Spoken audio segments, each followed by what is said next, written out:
안녕하세요. 저는 40대 초반 여자입니다. 저는 올해가 되면서 제 인생에서 제가 절대 하지 못할 것이라고 생각했던 일을 한 가지 실행했습니다. 그건 바로 이혼이었죠. 사실 그동안 꽤 오랜 시간을 저 혼자 많이 힘들어하고 있었어요. 그런데 저희 딸 덕분에 용기를 낼 수가 있었습니다. 그 이야기를 여러분께 들려드리고 싶어요. 제 결정을 잘했다고 칭찬을 해주셨으면 좋겠습니다. 저는 부모가 없습니다. 제가 어렸던 시절부터 저희 아버지는 항상 폭력적인 사람이었습니다. 매일 욕설을 입에 달고 살았고 술에 취해 어머니를 무차별적으로 폭행했습니다. 동네에서 유명한 개 같은 양반이었습니다. 하도 싸움을 걸고 다녀서 동네에서 유명한 쌈딱이셨죠. 제가 나고 자랐던 그 동네에서는 저희 아버지가 걸어가면 주위에서 사람들이 슬슬 피했어요. 만일 그렇게 굴지 않다가 저희 아버지한테 걸리면 그날은 재수 온 붙은 날이니까요. 아버지는 왕년에 아마추어로 권투대회를 나가셨을 정도로 체격도 무척이나 건장했답니다. 키도 컸고 나이 60이 넘어도 배에 복근이 있을 정도였죠. 저는 제가 무엇인가를 인지할 수 있었던 시절부터 늘 봐온 풍경은 저희 어머니가 무릎을 꿇고 바닥에 납작 엎드려 눈물을 쏟으며 죄송하다고 잘못했다고 싹싹 비는 모습이 떠오릅니다. 지금 생각해보면 어머니 팔자도 참 기구했어요. 아버지는 질이 나쁜 남자셨어요. 싫다는 어머니에게 억지로 저를 갖게 만든 다음 결혼을 추진했거든요. 저희 어머니는 젊었고 아름다웠고 가녀렸으며 불쌍한 사람이었습니다. 아이를 임신했다고 친정에서 연을 끊다시피 하면서 거의 버려지다시피 하셨거든요. 그렇게 울며 겨자 먹기로 아버지와 살림을 살게 되었고 저를 낳으셨어요. 하지만 어머니의 결혼 생활은 절대 순탄하지 않았습니다. 항상 온몸에 멍을 달고 다녔고 두 눈은 매일 눈물을 흘려 퉁퉁 부어 있었습니다.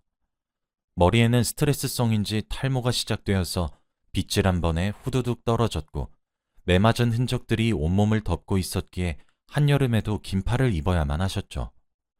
아마 그날은 제가 7살이 되던 해였고 어린이날이었던 걸로 기억하고 있습니다.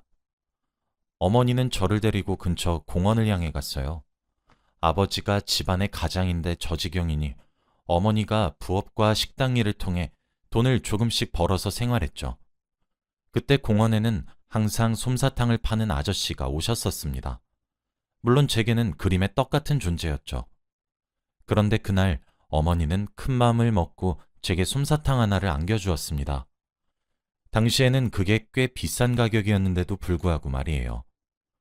어머니는 그동안 돈을 아꼈던 것인지 뭔지 제게 솜사탕도 사줬고 시장에 데려가 제일 비싸고 예쁘고 좋은 옷을 여러 벌 사주셨습니다. 사탕도 사주셨고 뽑기도 시켜주었죠. 제게는 그날이 너무 선물 같은 하루였고 잊혀지지가 않았어요. 그리고 어머니는 저를 꼭 안아주시며 사랑한다고 말해줬죠. 저 때문에 지옥 속에서 숨을 쉬고 살았는데 자신이 이기적인 사람이라 이렇다고 미안하다고 하시면서 저를 꽉 안아주었습니다. 숨 쉬는 것이 불편할 정도로 말이죠. 어머니는 그러고 난 이후 저를 집에 데려다 주셨어요. 그리고 시장에 지갑을 두고 오셨다며 먼저 집에 가 있으라고 하며 시장으로 되돌아갔습니다. 그렇게 뒤돌아선 어머니의 바지 뒷주머니엔 잃어버렸다던 지갑이 있었지만 왠지 모르게 거기 있단 사실을 지적할 수 없었습니다. 왠지 모르게 말이에요. 그리고 그 모습이 살아있는 어머니의 마지막 모습이었습니다. 아무리 기다려도 어머니는 돌아오지 않았습니다. 저희가 살았던 곳은 바닷가 근처에 있는 작은 마을에 가까운 동네였어요. 다음 날 아침 눈을 떠보니 마을 온 동네가 시끄럽더군요. 경찰차가 와 있었고 구급차도 소방차도 와 있었습니다. 그리고 들것에 실려 하얀 천을 덮은 사람이 실려 나왔어요. 그리고 그 사이로 핏기가 가신 손은 분명 우리 엄마의 손이었죠. 맞아요. 어머니는 아버지의 괴로움만 당하다 결국 뛰어내리는 방법을 택했던 거였어요. 스스로 생을 마감하기 전 제가 눈에 밟히셨던 것인지 다가올 겨울을 대비하라고 따뜻한 옷들을 사주신 거였고 그동안 아낀다고 해주지 못한 군것질 거리들과 놀이들을 시켜주신 거였죠. 어려서 제대로 아는 것은 없었지만 엄마는 이제 괜찮아질 거라는 생각을 막연하게 했었던 것 같아요. 그렇게 장례를 치렀습니다. 어머니의 부모님으로 보이는 분들이 와서 아버지에게 욕이란 욕은 퍼부으셨죠. 하지만 아버지가 더 난 놈이었어요. 눈을 뒤집으며 장인장모에게 달려드니 어쩔 도리가 있나요? 제 외조부 되시는 분들은 저를 딱하게 쳐다보셨고 아버지 몰래 눈을 피해 주소가 적힌 쪽지를 건네주시며 힘들면 이곳으로 찾아오라고 하셨어요. 그리고 저는 그 어린 나이에 본능적으로 쪽지를 숨겼고 보물상자에 꼭꼭 숨겼습니다. 어머니가 돌아가셔도 저희 집의 일상은 별로 달라지지 않았어요. 무릎을 꿇고 바닥에 납작 엎드려 싹싹 비는 주체가 어머니에서 저로 변경된 것을 제외하고 말이죠. 기절하기도 했어요. 술에 취해 난동을 부리는 아버지에 피해 늦은 밤에 집을 뛰쳐나오기도 수십 차례 했죠. 저는 그렇게 불쌍하게 자랐습니다. 제가 많이 불쌍했던 것인지 동네 어르신들께서도 저를 참 많이 보듬어 주셨습니다.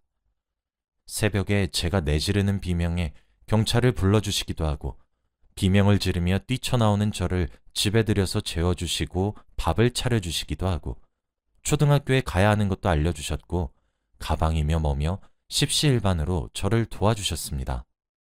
그렇게 입에서 불을 뿜던 아버지는 제가 초등학교를 졸업하던 해에 술에 취해 비틀거리며 길을 걷던 고요한 새벽, 발을 엇디뎌 논두렁에 빠졌고 논에 채워진 물로 인해 아주 허무하게 익사해 죽었습니다. 그렇게 저는 부모를 잃었어요. 그때부터 혼자 살아가야 했죠. 하지만 이제 초등학교를 졸업한 어린아이가 험한 세상을 살아가기엔 매우 벅찼습니다. 그때 문득 어머니 장례식에 받은 쪽지가 생각났고 집에 있는 돈 없는 돈 다 긁어모아 쪽지에 나온 주소를 향해 무작정 찾아가서 외가댁에게 몸을 의탁하기를 부탁했어요. 그렇게 불쌍하게 자랐습니다. 왜냐면 외가댁에 계셨던 할머니와 할아버지도 저를 그리 반기시진 않으셨거든요. 그렇게 성인이 될 때까지 최소한의 도움을 받으며 스스로 자라야 했고 성인이 되자마자 기다렸다는 듯 정착하는 데 쓸 수 있는 목돈을 쥐어주고 맨몸으로 쫓겨나다시피 했어요. 그렇게 혼자 살기 시작했고 그러다 남편을 만나게 되었습니다. 제대로 배우지도 못했고 제대로 먹지도 못해 작은 키를 가진 어린 소녀였던 저는 세상 물정에 어두웠고 남편이 달콤한 말을 속삭이면 속삭이는 대로 전부 믿었습니다. 저는 그렇게 남편을 21살에 만났고 24살에 결혼을 했고 25살에 딸아이를 낳았습니다. 그리고 제 결혼 생활도 불행했죠. 사실 불행한 줄도 몰랐어요. 제가 세상에 태어나 만난 남자라고는 고작 외할아버지와 저희 아버지뿐인데 두 분 다 언성을 높여 말씀하시는 것이 습관이신 분들이셨고 강압적인 분들이셨어요. 그래도 외할아버지가 좀 더 나았죠. 절 때리시진 않으셨으니까요. 그렇게 독선적이고 강압적이고 권위의식과 가부장적인 사상으로 똘똘 뭉친 사람들만 보고 자라 그런지 남자 보는 눈이 없었던 거죠. 제 남편도 그러한 사람이었어요. 남자는 하늘이고 여자는 땅인 사람이었죠. 제게 일방적인 복종만을 강요하는 사람이었어요.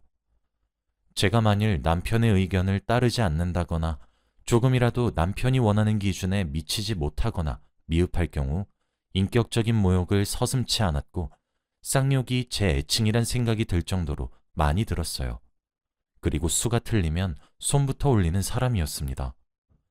연애하던 시절엔 이런 경우가 단 한 번도 없었어요. 자상하고 세심하다고 생각될 정도로 사랑받고 저는 복받은 여자라고 생각했는데 결혼 이후 점점 남편은 변해가다가 딸아이가 태어나고 난 이후 완벽하게 변해버렸습니다.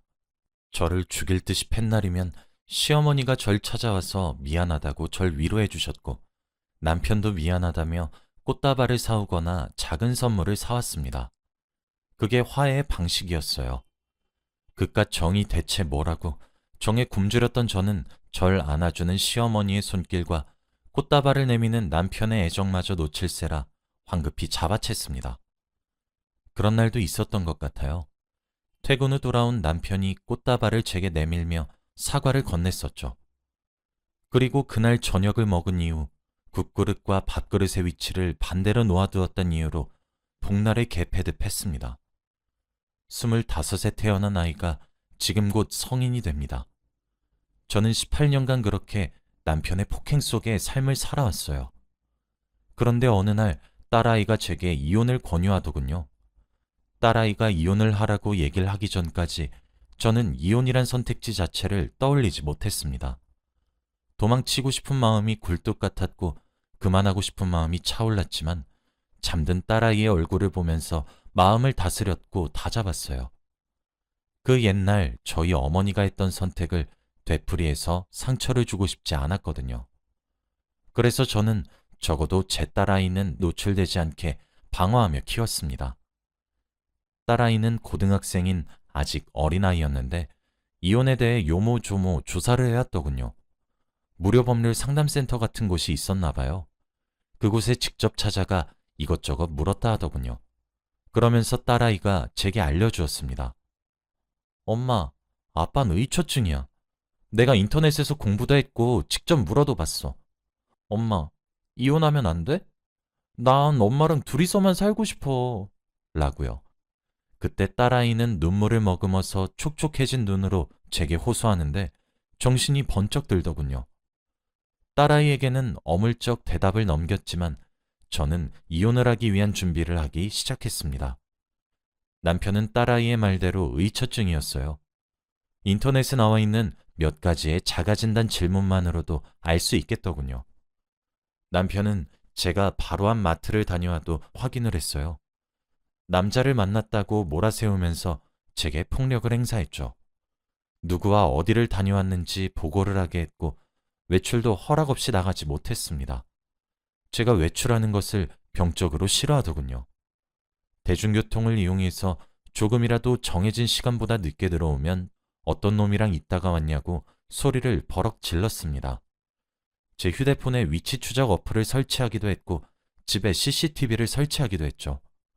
제가 남편의 입안에 혀처럼 굴지 않는 날은 제 입에서 비명소리가 반드시 나왔으니까요.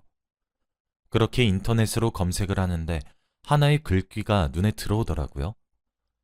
맞고 사는 엄마를 보고 자란 딸은 때리는 남편을 만나는 팔자를 살게 된다 라는 말이었어요.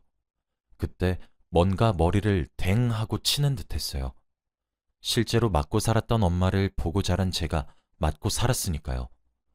그래도 저는 딸아이만큼은 노출되지 않게 발악하듯 애썼습니다.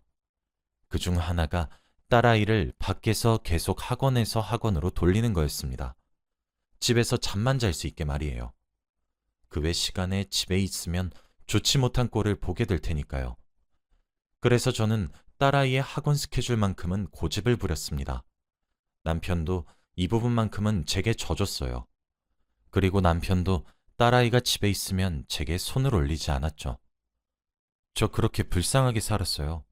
그렇게 꽤 며칠간의 인터넷 검색을 통해 여러 자료를 모았고 저는 이혼을 결심했습니다. 딸아이가 제일 마음에 걸렸어요. 딸아이에겐 손찌검을 하지 않았지만 저희 아버지처럼 아내의 부재에 의한 화가 딸아이에게로 화살을 돌릴까 염려되어 딸아이 학교에 전화를 해서 다급히 조퇴를 시켰습니다. 그리고 집에 있는 비상금 통장을 들고 은행에 가서 안에 있던 500만 원을 전액 현금으로 찾았습니다. 딸아이에게 휴대폰에 깔려진 위치 추적 어플을 삭제하는 것을 부탁했고 제가 사용한 인터넷 기록도 삭제하라고 시켰습니다. 그리고 딸아이와 저는 간단히 짐을 꾸리기 시작했습니다. 딸아이는 기다렸다는 듯 착착 짐을 챙겼어요. 그렇게 나이 40을 넘어 저는 처음으로 일탈을 했죠. 처음으로 자유를 맛보았죠. 우린 아주 멀리 떨어진 곳에 있는 여관을 향했고 장기 투숙을 시작했습니다. 딸아이의 학교의 사정을 말했고 아이를 당분간 학교에 보내지 못하겠다 했어요. 집안 사정으로 말이에요. 그렇게 딸아이만 여관에 두고 저는 변호사 사무실을 찾아갔습니다. 계속 참을 버릇만 했고 참아야만 해서 묻어내진 줄 알았는데 제 이야기를 들으며 그동안 고생이 많으셨겠다고 따뜻한 위로의 말을 건네는 변호사님의 한마디에 18년간 참아온 서름이 본물 터지듯 터지더라고요. 따로 증거를 모을 필요가 없었습니다. 그뿐 아니라 경찰 신고 횟수에 누적된 기록과 제 병원 치료의 진단서 등등 굳이 자료를 모으지 않았음에도 불구하고 증거가 차고 넘치더군요. 변호사님은 CCTV와 위치 추적 어플 이야기를 듣고 이 부분에 대해 증거에 대해 고민했지만 그 부분은 저희 딸아이가 준비했더군요. 대체 어느 틈에 CCTV를 설치하는 자신의 아빠의 모습을 촬영한 것인지, 그리고 위치 추적 어플을 삭제하라고 했던 순간 딸아이가 그것들을 동영상으로 보관했더군요. 그렇게 이혼 소송은 급하게 진행이 되었습니다. 딸아이에게 신신당부했어요. 친구들에게도 우리가 지내는 주소를 절대 말하면 안 된다고. 그럼 우린 끝이라고 말이에요. 그리고 법정에서 남편을 만나게 되었습니다. 법은 제 편을 들어주었습니다. 20여 년간 가까이 매일 외출을 자제시키는 등 상식적으로 이해할 수 없는 선에서의 이상한 집착적인 행동들에 의해 더 이상 혼인 유지가 어렵다고 판결을 했고 제가 이혼 소송에 승소할 수 있었습니다. 남편은 항소를 했지만 끝내 패했어요. 남편은 재산 분할뿐만 아니라 제게 상당한 정신적 위자료를 지불해야 했고 딸아이의 정신보호를 위해 주 양육자가 저로 선택이 되었기에 제게 매달 양육비까지 줘야 하는 입장이 되었습니다. 남편은 법정에서도 제게 이년저년하며 화를 냈고 욕설을 뱉었고 달려들려고 했어요. 자동으로 몸을 움츠리는 저를 보시더니 변호사님은 안심하라는 듯 웃어주시며 접근금지 처분까지 함께 받아내 주셨습니다. 법원에서 근무하는 보디 같은 사람들에 의해 제압되는 남편을 보니 문득 내가 얼마나 이렇게 무서워했던 것인지 지난 세월이 억울했어요. 재산분할과 위자료의 액수가 제가 생각했던 것보다 꽤나 큰 금액이 들어왔고 저는 그 돈으로 저와 딸아이가 둘이서 살기 딱 좋은 빌라를 하나 구매했어요. 저희가 살던 지역이 아닌 다른 지역에 말이죠. 이사를 하는데도 딸아이는 미련 하나 없더군요. 아마 제 학창시절처럼 딸아이도 이런저런 소문에 휩싸여 마음고생이 심했겠거니 짐작만 할 뿐이에요. 저희 모녀는 새로 이사 온 동네에서 지금 반년째 아주 적응을 잘하고 있습니다. 어차피 연고도 없었던 저였기에 쓰던 휴대폰은 버렸고 새로운 번호로 바꿨어요. 딸 아이도 새로 전학 온 학교에서 잘 적응하고 있는 것 같습니다. 그리고 저는 일도 시작했어요. 비록 식당에서 설거지라는 알바긴 하지만 그래도 목돈으로 받은 위자료와 재산분할금은 웬만하면 손대지 않으려고 하거든요. 저희 딸아이 대학 등록금도 필요하고 결혼자금도 필요하니까요. 저는 자식을 구해주는 사람이 부모라고 생각했는데 부모를 구해주는 것도 자식이 해준다는 생각이 요즘 종종 들고 있습니다. 18년 만에 처음으로 불안에 떨지 않고 푹 자봤고 욱신거리는 고통 없이 침대에서 일어났어요. 이렇게 소소한 일상을 되찾아준 제 딸이 얼마나 고마운지 모릅니다. 이제 저는 남자라면 신물이 납니다. 앞으로 오랜 시간을 딸 옆에서 살아가겠지만 남자를 만나 재혼할 생각은 아예 없네요. 여기까지가 제 이야기였어요.